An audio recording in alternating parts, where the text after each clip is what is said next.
Hello बच्चों, तो last video में हमने जाना कि किस तरह से जो रिस्ट्रिक्शन एंजाइम है जो कि बैक्टीरिया जो है वो प्रोड्यूस करता है, क्योंकि बैक्टीरिया अपने आप को वायरस से बचाने के लिए जो है रिस्ट्रिक्शन एंजाइम को प्रोड्यूस करता है। क्योंकि ये जो रिस्ट्रिक्शन एंजाइम है जिसको हम मॉलिक्यूलर सीजर भी बोलते हैं, तो अगर आपने वो पहली वाली प्रीवियस वीडियो नहीं देखी है रिस्ट्रिक्शन एंजाइम और एंजाइम के बीच का जो मेजर डिफरेंस है, अगर वो आपको नहीं पता है तो पहले आप उसको जरूर देख लें। और उसके बाद जो है आपका जेनेटिक इंजीनियरिंग का, जहां पर हम बहुत डिटेल करने वाले स्टडी रिस्ट्रिक्शन एंजाइम्स को। तो देखिए, जो रिस्ट्रिक्शन एंजाइम्स है उसका दूसरा नाम न्यूक्लियेजेस भी होता है। अब देखिए, न्यूक्लियेजेस बट ऑब्वियस है कि जो आपका जो न्यूक्लियस है जो कि सेल के अंदर, ठीक है ना, आपकी ये सेल है तो सेल के अंदर क्या प्रेजेंट होता है, न्यूक्लियस प्रेजेंट होता है। और न्यूक्लियस के अंदर प्रेजेंट होते हैं आपके क्रोमोसोम। तो बेसिकली जो आपका डीएनए हुआ, आपके आरएनए जो हुए, ये आ गए आपके न्यूक्लियसेस में। ठीक है, तो यहां पर जो न्यूक्लियसेस हैं ये टू टाइप्स के होते हैं। तो आज हम बहुत ही इजी फॉर्म में इसको समझेंगे कि आखिर ये किस तरह से काम करते हैं, इनका नॉमेनक्लेचर क्या है। तो यहां पर ये टू टाइप्स के न्यूक्लियसेस प्रेजेंट होते हैं। एक होता है एक्सोन्यूक्लियसेस, जबकि दूसरा प्रेजेंट होता है आपका एंडोन्यूक्लियसेस। तो देखिए कितने टाइप्स हो गए आपके रेस्ट्रिक्शन एंजाइम यानी न्यूक्लियसेस के, टू टाइप्स हुए। एक्सो का मतलब खुद से ही बता रहे हैं, देखो जो वर्ड है वो अपने आप से कह रहा है एक्सो। एक्सो का मतलब हुआ कि एक्सटर्नल वाली साइड पे। हम जानते हैं कि जो हमारा डीएनए होता है वो डबल हेलिक्स स्ट्रक्चर होता है, इस तरह से देखिए, है ना, डबल हेलिक्स है इसके अंदर। तो जो इसके दो स्ट्रैंड है बेटा, ये हाइड्रोजन बॉन्ड से कनेक्टेड रहते हैं, है ना। ये किससे कनेक्टेड होते हैं, ये हाइड्रोजन बॉन्ड से कनेक्टेड होते हैं। और इसमें फॉस्फोडाइस्टर बॉन्ड होते हैं। अब देखिए, क्योंकि यहाँ पे जो हाइड्रोजन बॉन्ड से कनेक्टेड होते हैं, और जैसे मैंने अभी आपको बताया कि ये डीएनए के स्ट्रैंड को क्या करते हैं, कट करते हैं। तो अगर मैं किसी चीज को कट कर रही हूं तो रेंडमली तो किसी चीज को कट नहीं किया जाएगा। पहले आप क्या करोगे, पहले आप रिकॉग्नाइज करोगे कि आखिर आप कौन से पोर्शन को कट करना चाहते हो। ठीक है, सो ऐसी कंडीशन में मुझे इसका रिकॉग्निशन साइट लेना पड़ेगा, यानी मुझे पहचानना पड़ेगा कि आखिर जो है मैं इसके कौन से पोर्शन को कट कर सकती हूं। तो देखिए, क्योंकि एक्सोन्यूक्लियसेस कह रहा है कि एक्सो मतलब एक्सटर्नल, बाहर की साइड में। तो अगर ये जो आपका डबल हेलिक्स वाला डीएनए का स्ट्रक्चर है, उसके स्ट्रैंड के जो बेटा इसके लिए टर्मिनल पॉइंट्स होने जरूरी है, यानी इसके एंडिंग पॉइंट्स होने जरूरी हैं। तभी तो जो न्यूक्लियसेस है वो एक्सटर्नल मतलब बाहर वाली साइड पर क्या करेगा, उसको ब्रेक करेगा, अदरवाइज वो इस तरह से ब्रेक नहीं कर पाएगा। तो देखिए, जो एक्सोन्यूक्लियसेस होते हैं ये कहां पर एग्जिस्ट करेंगे, बाहर वाली साइड पे काम करेंगे। ठीक है, इनका रीजन क्या होगा, साइड क्या होगी, इनकी एक्सटर्नल साइड होगी। इसके लिए आपको डीएनए का जो होगा टर्मिनल पॉइंट्स चाहिए होंगे, तभी आपका एक्सोन्यूक्लियसेस काम कर पाएगा। अपने आप से एक्सो बोल रहा है कि मैं कहा टर्मिनल पॉइंट पे काम करूंगा, मैं एंड पॉइंट पे काम करूंगा। ठीक है, इसके बाद हम चलते हैं एंडोन्यूक्लियसेस पे। तो देखिए, एंडो मतलब क्या हो गया, इंटरनल वाली साइड का। तो जो आपका डबल हेलिक्स, जो आपका डीएनए का जो दो स्ट्रैंड है बेटा, तो यहां पर जैसे आपको पता है ना, यहाँ पे 5 है एक, और यहाँ पे 3 एंड हो गया, इसी तरह से यहाँ पे 3 एंड और यहाँ पे आ गया आपका 5 एंड। ठीक है, तो यहाँ पर जो आपका एंडोन्यूक्लियसेस है वो आपके इंटरनल वाले रीजन पे क्या करता है, उस वाली साइड को रिकॉग्नाइज करता है और उसके बाद उसको क्या करता है, ब्रेक करता है। तो ये जो है आपके इंटरनल वाली साइड पे करेगा। तो अगर ये इंटरनल वाली साइड पे ब्रेकिंग कर रहा है तो इसको एंडोन्यूक्लियसेस बोलते हैं, क्योंकि न्यूक्लिक एसिड पे ब्रेकिंग हो रही है। ठीक है ना, इसलिए क्या बोलते हैं इसको, एंडोन्यूक्लियसेस। और जबकि अगर एक्सटर्नल बाहर के टर्मिनल पॉइंट पर अगर कोई ब्रेकिंग हो रही है, क्योंकि ब्रेकिंग किसकी हो रही है, डीएनए की हो रही है, तो उस वाली कंडीशन में जो इसके फॉस्फोडाइस्टर बॉन्ड किसके ब्रेक होंगे, इनके। तो यहां पर इसलिए इसको बोला जाएगा एक्सोन्यूक्लियसेस। ठीक है, तो ये अब आपको यहां पर क्लियर हो गया कि एक्सोन्यूक्लियस कब आएगा, जब आपके टर्मिनल पॉइंट पे काम होगा। एंडोन्यूक्लियस कब यूज करेंगे, जब आपके इंटरनल पॉइंट पे काम होगा। ठीक है, तो कई बार क्वेश्चन भी इस तरह से आ जाता है कि आपने टेस्ट ट्यूब ली, ठीक है, और टेस्ट ट्यूब में आपने क्या ले लिया, बैक्टीरिया लिया। ठीक है, अब अगर बैक्टीरिया का देखिए जो डीएनए होगा, और एक आपने प्लांट सेल का डीएनए लिया, तो देखो जो प्लांट सेल का डीएनए वो कैसा रहेगा, स्ट्रेट रहेगा। और आपने जो बैक्टीरिया वाला जो डीएनए लिया वो कैसा होता है, वो तो आपका सर्कुलर होता है। ठीक है, तो अगर वो तो आपका सर्कुलर है, तो आप मुझे बताइए इसमें कौन सा वाला न्यूक्लियस काम कर सकता है, आप बता सकते हैं। क्या इसके अंदर एक्सोन्यूक्लियस काम करेगा या फिर इसमें एंडोन्यूक्लियस काम करेगा? आप इसमें से कुछ बता सकते हैं?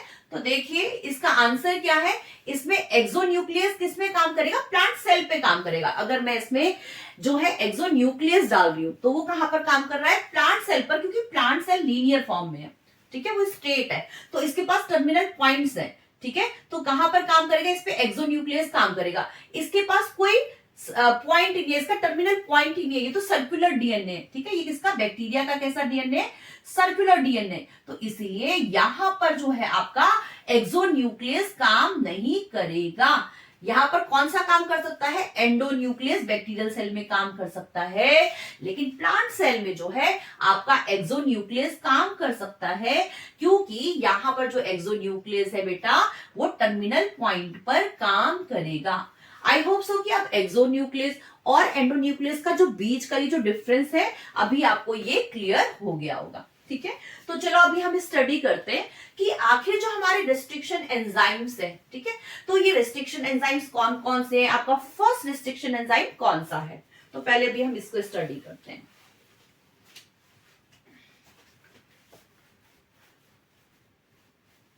देखिए, तो यहां पर अभी हम जानते हैं कि जैसे हमारा जो डीएनए वो डबल हेलिक्स स्ट्रक्चर है, जो कहां पर प्रेजेंट है? न्यूक्लियस के अंदर में प्रेजेंट है, क्योंकि क्रोमोसोम्स है और वहां पर क्या है? डीएनए है, राइट। तो फर्स्ट रिस्ट्रिक्शन एंजाइम है, इसका नाम है HINT2। तो देखिए जो HINT2 है इसका सोर्स क्या है? आखिर HINT2 जो आपने रिस्ट्रिक्शन एंजाइम बोला, ठीक है, ये जो एंडोन्यूक्लियस है, एंडोन्यूक्लियस मतलब वो आपकी कौन से वाले रीजन पे काम करेगा? इंटरनल वाले पार्ट पे काम करेगा। आपका जो डीएनए का जो पार्ट है उसके इंटरनल वाली साइड पे काम करेगा, ये टर्मिनल पॉइंट पर काम नहीं करेगा, क्योंकि ये एंडोन्यूक्लियस है। तो इसका सोर्स क्या है? कहां से बनाया गया इस फर्स्ट रिस्ट्रिक्शन एंडोन्यूक्लियस को? तो इसको ये जो आपका जो फर्स्ट आपका एंडोन्यूक्लियस जिसको HINT2 भी बोलते हैं, ये बना है आपका हीमोफिलस इन्फ्लुएंजा से, ठीक है। इसका सोर्स क्या है बेटा? इसका सोर्स है हीमोफिलस इन्फ्लुएंजा।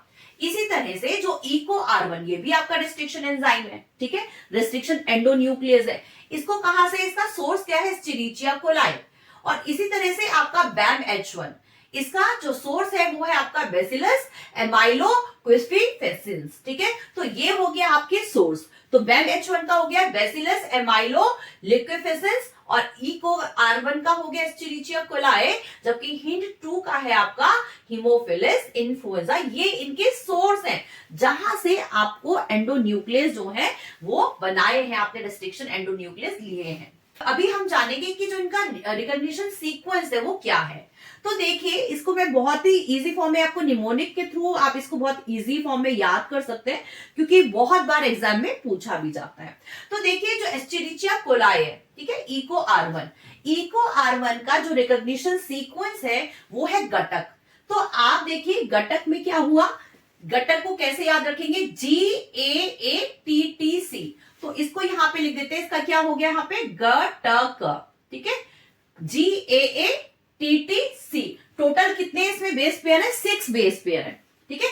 आप देखेंगे यहाँ पे टोटल 6 बेस पेयर है। अब बचे, क्योंकि जो एंडोन्यूक्लियस है उसको सबसे पहले स्कैनिंग करनी होती है कि आखिर वो डीएनए के कौन से पोर्शन पे अटैक करे, कौन से पोर्शन को सिलेक्ट करे। तो जो आपका जो एंडोन्यूक्लियस है, क्योंकि अभी मैंने बताया कि जो एंडोन्यूक्लियस है ये आपके डीएनए के सेंट्रल टर्मिनल पॉइंट पे काम नहीं करते हैं, ये सबसे पहले स्कैन करते हैं पैलियोंड्रोमिक सीक्वेंस को। अब देखिए जो पैलियोंड्रोमिक सीक्वेंस है वो क्या है, पहले हम ये जानते हैं। तो देखिए पैलियोंड्रोमिक सीक्वेंस वो सीक्वेंस होता है जिसको अगर आप फॉरवर्ड पढ़ते हो, जैसे यहां पे हम ले लेते हैं डैड, ठीक है, ये ले लेते हैं, वहां पे इजी फॉर्म में आप समझ जाएंगे। तो पैलियोंड्रोमिक सीक्वेंस वो सीक्वेंस होता है जिसको अगर आप फॉरवर्ड पढ़ते हो तब भी वही सेंस आता है, वही वर्ड बनता है, और अगर आप उसको बैकवर्ड पढ़ते हो तब भी वही सेंस आता है, ठीक है। आप इस डैड वाले वर्ड को चाहे तो फॉरवर्ड में जाके करें, DAD, तो क्या बन गया? डैड बन गया। इन द सेम वे अगर आप इसको बैकवर्ड जा रहे हैं, DAD, again it is same. So अगर आप फॉरवर्ड जा रहे हो या फिर आप बैकवर्ड जा रहे हो, बोथ कंडीशन में आपके पास जो वर्ड बन रहा है वो सेम बन रहा है। तो ऐसे सीक्वेंस को क्या बोलते हैं? Palindromic sequence. तो जो आपका एंडोन्यूक्लियस है आखिर वो कहां पर काम करे, उसको भी तो कोई साइट चाहिए ना। ऐसा तो नहीं है डीएनए का इतना लंबा स्ट्रैंड है वो कहीं पर भी काम करेगा। तो सबसे पहले क्या करेगा? वो स्कैनिंग करेगा और वो क्या चेक करेगा? पैलिंड्रोमिक सीक्वेंस को चेक करेगा कि आखिर उसको जो पैलिंड्रोमिक सीक्वेंस है वो दिख जाए और फिर वो काम स्टार्ट करे। ठीक है, तो इसका हो गया रिकॉग्निशन सीक्वेंस। ये किसका है? घटक मैंने अभी आपको बताया, ये है आपका एस्चेरिचिया कोलाई का। ठीक है, यानी इको आर1। इको आर1 कहां से बना है? एस्चेरिचिया कोलाई से। इसका सीक्वेंस क्या है? Recognition sequence GAATTC। तो बेटा अगर ये 5 एंड है तो ये बट ऑब्वियस इसका थर्ड एंड होगा। इसी तरह से ये तो सिंगल हेलिक्स हुआ हमारा डीएनए का। डीएनए का तो 2 हेलिक्स होते हैं, तो इसका दूसरा हेलिक्स आपको पता होना चाहिए, दे आर अपोजिट, है ना, they are complementary to each other. तो अगर ये 5 एंड टू 3 एंड है तो दूसरा वाला जो हेलिक्स होगा वो कौन सा एंड होगा? क्या हम बता सकते हैं वो कौन सा होगा? आपका 3 एंड टू 5 एंड।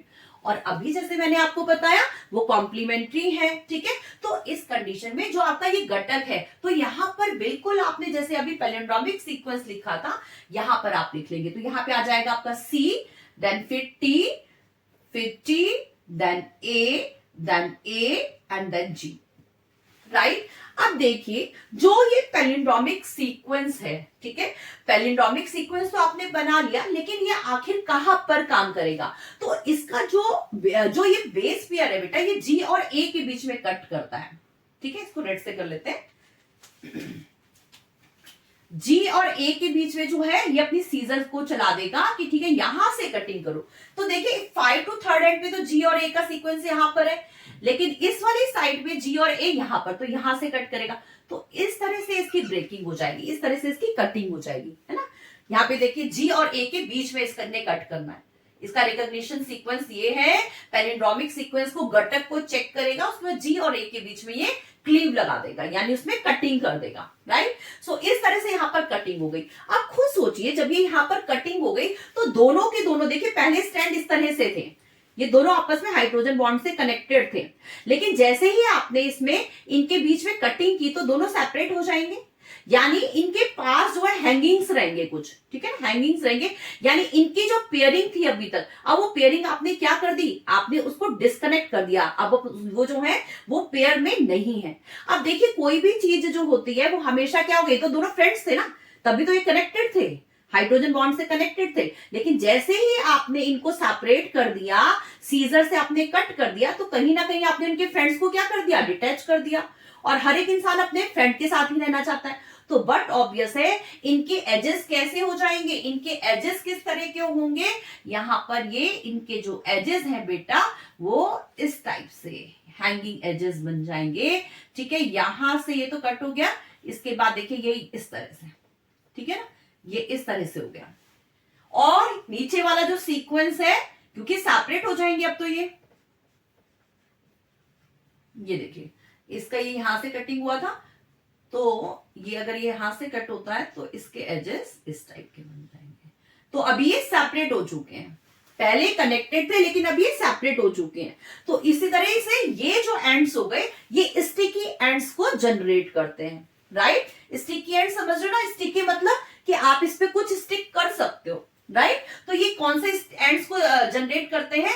ये एंडोन्यूक्लियस जो है ये आपके स्टिकी एंड्स को जनरेट करते हैं। यहाँ पे आप देख सकते हो, क्योंकि स्टिकी एंड, क्योंकि बट ऑब्वियस इनके पास इनके पार्टनर ही नहीं है, और क्योंकि इनके पास पार्टनर नहीं है तो आप इनमें जो है पार्टनर को फिक्स कर सकते हो। ठीक है, इसी तरह से आ जाते हैं हम HIND2 का जो आपका रिकॉग्निशन सीक्वेंस है वो है अगकट। ठीक है, ये तो घटक था, याद रखेंगे, और इसका क्या है आपका अगकट, अगकट। ठीक है, तो आप ये निमोनिक इसके थ्रू जो है बहुत इजीली आप लर्न कर सकते हैं, क्योंकि कई बार जो है आपको एग्जाम में इस तरह से पूछा जाता है, what is the recognition sequence. तो देखिए AAG है ना, अग हो गया, और CTT कट हो गया, तो अगकट। अब बट ऑब्वियस ये 5 एंड है और ये 3 एंड है, तो दूसरा वाला बिल्कुल पैलिंड्रोमिक सीक्वेंस, दूसरा आपको बिल्कुल पैलिंड्रोमिक सीक्वेंस बनाना है, तो यहाँ पे थर्ड एंड आ जाएगा, यहाँ पर आपका आ जाएगा 5 एंड आ जाएगा। ठीक है, इसी तरह से यहाँ पर हो जाएगा आपका T, then T, then C, then G, then A and then A। अब देखिए जो ये आपका हिंद 2 है, हिंद 2 का जो आपका ये जो कटिंग एरिया, जो रिकॉग्निशन साइट है, वो A और A के बीच में क्लीव्स लगेगा, ठीक है। यानी सीजर कैंची कहां चली, हमारी A और A के बीच में।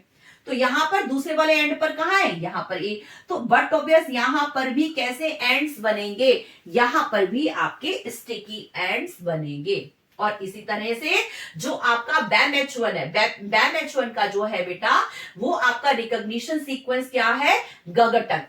क्या है इसका, ग ग, ठीक है, और अटक, ठीक है, गगटक। तो देखिए ग ग जी जी A T C C, फिर अगेन ये 5 एंड है, तो ये आपका थर्ड एंड हो जाएगा। तो इसके दोबारा से यहाँ पे थर्ड एंड हो जाएगा, तो यहाँ पे क्या बनाएंगे आप, 5 एंड को बनाएंगे। तो सीक्वेंस क्या बैठेगा, दोबारा से करेंगे फटाफट से, पैलिंड्रोमिक सीक्वेंस करेंगे, C C T A G G। और ये जो क्लीव्स करेगा, ये जो आपका कटिंग करेगा, G और G के बीच में करेगा।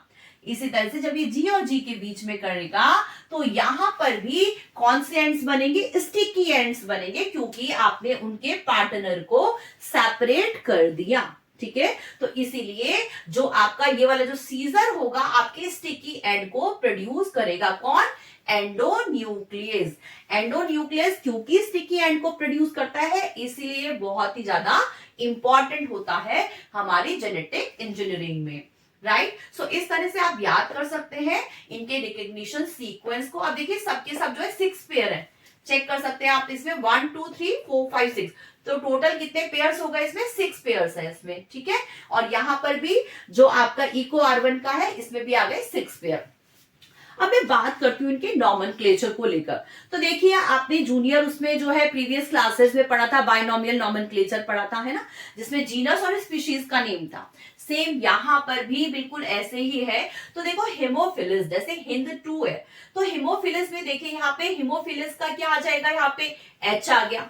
यानी आपने क्या ले लिया, आपने फर्स्ट लेटर लिया है ना, H ले लिया, H आ गया। और इन्फ्लुएंजा का यानी जो स्पीशीज का, जेनेरिक का जो वो आपने फर्स्ट ले लिया, जीनस का आपने यानी फर्स्ट ले लिया।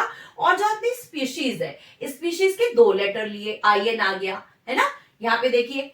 और इसके बाद जो ये है, ये आपका स्ट्रेन है। और सेकंड क्या शो कर रहा है कि सीरीज, यानी सेकंड शो कर रहा है कि इससे पहले फर्स्ट आ चुका है, लेकिन आप किसके बारे में बात कर रहे हो, सेकंड के बारे में बात कर रहे हो, ठीक है।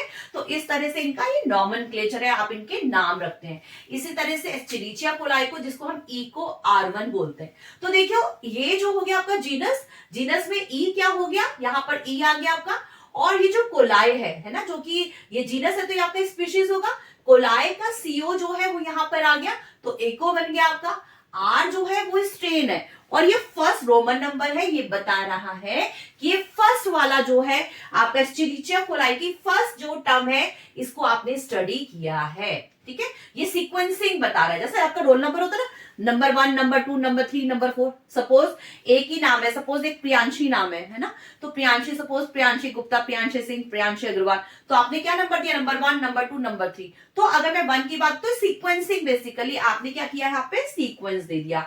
तो इसी तरह से ये बैम H1 में देखिए यहाँ पे बैसिलस एमाइलो लिक्विफेसेंस, तो देखिए बैसिलस का B आ गया यहाँ पे, एमाइलो लिक्विफेसेंस का AM आ गया यहाँ पर, है ना। और H स्ट्रेन हो गया, और अगेन 1 बता रहा आपकी सीरीज कि भैया नंबर 1 वाला जो है, इसके ऊपर बैसिलस जो एमाइलो लिक्विफेसेंस का फर्स्ट जो है, ये वाला रिस्ट्रिक्शन एंडोन्यूक्लियस है, जो यहां से बनाया गया है। तो आई होप सो कि अभी आपको ये नॉमेनक्लेचर और प्लस आपको इनका जो रिकॉग्निशन सीक्वेंस है और ये कहां पर कटिंग करेंगे, ये सब कुछ क्लियर हो गया होगा। और ये सब कुछ क्या है, एंडोन्यूक्लियस है। अभी देखिए जो एक्सोन्यूक्लियस में, जैसे मैंने अभी आपको बताया था कि वो आपके टर्मिनल पॉइंट्स पे कट करते हैं, है ना। तो अभी इसको थोड़ा सा और देखते हैं, ताकि आपको ये क्लियरिटी रहे कि आखिर एंडोन्यूक्लियस ही क्यों ज्यादा अच्छा है, एक्सोन्यूक्लियस इतना अच्छा क्यों नहीं है। तो देखिए जैसे अभी हमने बताया, जो डबल डीएनए होता है उसमें 2 हेलिक्स होते हैं, ये सभी को पता है कि डीएनए में हमारे 2 हेलिक्स है।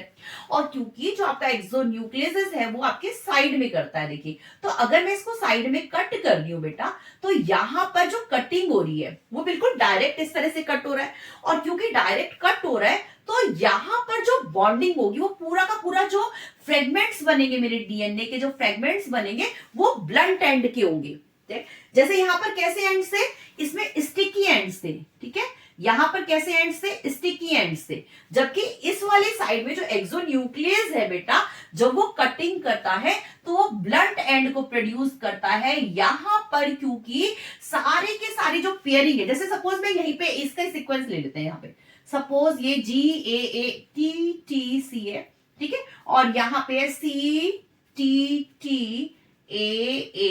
ठीक है। तो अगर हमने यहां पर इसमें इस साइड पे इसको कट किया तो देखिए यहां पर इसके पूरे पार्टनर है, इसके साथ पूरे पेयर्स हैं, ठीक है ना। तो आपने जो फ्रेगमेंट्स जो आपके बनेंगे ये कैसे होंगे, ब्लंट एंड वाले होंगे। जबकि यहां पर जब आपने एंडोन्यूक्लियस को यूज किया तो आपके स्टिकी एंड वाले फ्रेगमेंट्स बने, और यहां पर आपके ब्लंट एंड, क्योंकि यहां पे ऑलरेडी इनके साथ इनके पार्टनर हैं, इनको कोई जरूरत नहीं है अपने साथ नए पार्टनर लेने की। क्योंकि देखिए आपको आपके पास आपका फ्रेंड है तो आपको दूसरे फ्रेंड की जरूरत ही क्या है, अगर आपका वो बेस्ट फ्रेंड है बट ऑब्वियसली पास में है तो it means they are showing कि वी आर बेस्ट, है ना। ये दोनों के दोनों जो ये शो कर रहे हैं कि भैया हम जो है सारे के सारे बेस पेयर कैसे हैं, हम बेस्ट फ्रेंड हैं। अब अगर बेस्ट फ्रेंड है तो उसके बीच में सेकंड वाले फ्रेंड को इन्वॉल्व करने का मतलब ही नहीं है, ठीक है। दे आर हैप्पी, यहाँ पे इनको कोई ऐसा कुछ नहीं है, दे आर वेरी हैप्पी कि ठीक है हमारे पास हमारे पार्टनर हैं, तो इसलिए इनको कहीं पर भी कुछ भी नए उसके अराइवल की जरूरत है ही नहीं। लेकिन स्टिकी एंड में जब आपने कटिंग किया था तो यहाँ पे आपने उसके पार्टनर को ही सेपरेट कर दिया। तो फिर वही है कि अगर आपका पार्टनर सेपरेट हो जाता है तो होता है ना, फिर तो कोई भी आ जाएगा, फिर कोई भी आ जाएगा, क्योंकि अब तो आपको कंपनी चाहिए, आपको इससे मतलब नहीं, आपको तो कंपनी चाहिए कि कोई भी आ गया आप उसी को ही अपना क्या बना लेंगे, फ्रेंड बना लेंगे। तो this is the major difference between exonuclease and endonuclease. तो आई थिंक सो कि अभी आपको बहुत ही अच्छे से क्रिस्टल क्लियर हो गया होगा। आई नो कि ये जो टॉपिक है थोड़ा सा कॉम्प्लिकेटेड होता है, क्योंकि इसको समझने के लिए टूल्स को, इनकी टर्मिनोलॉजी को समझना पड़ता है, थोड़ा सा लिटिल बिट डिफिकल्ट हो जाता है। बट हाँ, अगर आप इसको इजी फॉर्म में इसको इस तरह से अगर पढ़ेंगे और जितना भी आपने पढ़ा है उसको दोबारा से बुक से भी रिवाइज करेंगे तो डेफिनेटली जो है बेटा आपको बहुत ही अच्छे से समझ में आ जाएगा। और हाँ, साथ में जो है हम एक न्यू वीडियो में स्टडी करेंगे वेक्टर्स को, कि ये जो वेक्टर्स है ये किस तरह से काम करते हैं और आखिर ये वेक्टर कौन से वेक्टर्स जो होते हैं वो बेस्ट वेक्टर होते हैं, तो हम उसको स्टडी करेंगे। फिलहाल आज के लिए रेस्ट्रिक्शन एंजाइम्स में इतना ही, तो मिलते हैं देन एक न्यू वीडियो में। और हाँ, अगर आपको अपनी ये वीडियो जिसमें रेस्ट्रिक्शन एंजाइम में एक्सोन्यूक्लियस और एंडोन्यूक्लियस और साथ में उनका नॉमेनक्लेचर और साथ में जो रिकॉग्निशन सीक्वेंस है, क्योंकि आपके ये तीनों के तीनों जो ये आपके सिलेबस में है ना, हिंद 2, इको R1, बैम H1, सो रेस्ट्रिक्शन एंडोन्यूक्लियस जो है आपके जो सिलेबस में है, तो इनकी सीक्वेंसिंग, इनका रिकॉग्निशन सीक्वेंस आपको पता होना चाहिए, ये कहां कहां पे कट कर रहे हैं और साथ में इनके स्टिकी एंड्स ये डेवलप कर रहे हैं, और साथ में आपका एक्सोन्यूक्लियस और एंडोन्यूक्लियस के बीच में क्या डिफरेंस है आपको इनके बारे में पता होना चाहिए। सो मिलते हैं देन एक न्यू वीडियो में। तो अगर आपको ये समझ में आ गया है, आप अपने फ्रेंड्स को भी अपनी ही वीडियो को इसको शेयर कर सकते हैं, ताकि उनको भी ये वाले जो डाउट्स हैं एक्सोन्यूक्लियस, एंडोन्यूक्लियस, नॉमेनक्लेचर को लेकर वो सब कुछ क्रिस्टल क्लियर हो जाए। तो मिलते हैं देन एक न्यू वीडियो में जहां पर हम जानेंगे वेक्टर्स को।